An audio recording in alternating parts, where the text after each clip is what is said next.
So you had feedback that rewarded your smallness and called it collaboration. You had competency frameworks that optimized organizational harmony and called it executive presence. Managers who shaped your perception and called it development and coaching. And 360s that taught you how to make things easier for the system to work and called it organizational development.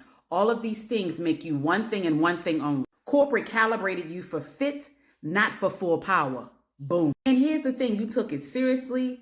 You refined, you adjusted, but you realize that the system doesn't necessarily work for you because you continue to be at that ceiling or at least hovering around it. The interesting part is that now you are a director, now you're an executive, now you're a VP, and that calibration is still going on every time you walk into the boardroom. The rules are different with people who have different needs, with those who have different thoughts, with those who not only have different thoughts, but they are at an altitude that you're trying to get to, and it's not happening. So that scope requires a version of you that calibration, that corporate fit was never designed to produce. The corporate calibration cannot give you full power. It cannot give you full authority. It does not give you the version of you that stops a room before you speak, not because you're performing something, but because you have fully embodied who you are as a leader. And I'm talking about your leadership identity. The system gave you a fit. You have to do the rest yourself. And in doing the rest, get your pen and paper. Here we go with the secret sauce. The reason there is a significant gap in your leadership is simply because of this one thing. Because the uncalibrated version of you is waiting on the sidelines.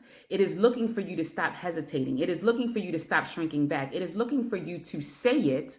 It is looking for you to make it land. It is looking for you to draw on experiences, thoughts, and ideas and present it in a way where everyone in the boardroom absolutely loves it. The calibrated version of you is safe. It's predictable. It does not go outside of compliance. It will not color outside the lines. Hence the reason why your leadership identity is in a crisis at this very moment. The calibrated version of you is also at the ceiling of what you're capable of. And that's the reason why there is a huge leadership identity gap. The leaders that I work with that are actually doing this work are not building new personalities. They are removing the layers of calibration installed by corporate that was never theirs in the first place. Boom. What is underneath of those layers stops the rooms. It develops teams. It is the scope that you're actually built for, but you're too afraid and you shrink back every time it's presented. It is empowered. It is looking for you. It is looking for the possibility, the opportunities, and the abilities to shine and thrive in that boardroom. If you're ready to move beyond the calibrated version of corporate America, this is what we talk about at the Executive Identity Audit. Do not get waitlisted. I will see you there. Happy leading. The system gives you fit. Leadership identity gives you the power.